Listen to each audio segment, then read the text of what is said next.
Valivoyning hikoyasi. Sobit G'afurov. Yozda qishloqqa buvimnikiga bordim. Qishloq bolalari bilan do'stlashib oldim.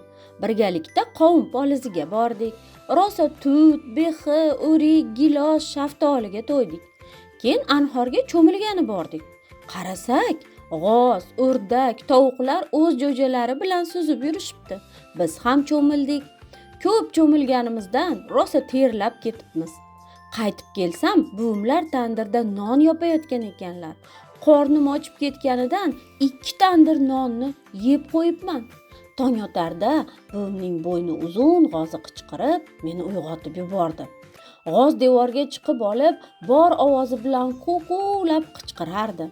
Buvimning qizil tojli katta urushqoq xo'rozi har kuni tuxum qo'yar ekan. Rosa tuxumga to'ydim. U suzmaga o'xshab sho'rtakkina bo'lar ekan.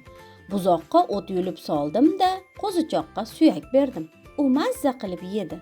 Bobomlar bir chanaga pichan ortib, zo'rg'a tortib kelib qoldilar. Juda sevinib ketdim. Olaparga sabzi, karam berdim. Shalpangquloq quyonni zanjirga bog'lab ko'chada rosa o'ynatdim.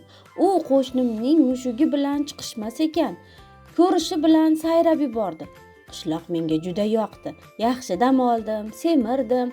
Oftobda tanim oppoq bo'lib qoldi.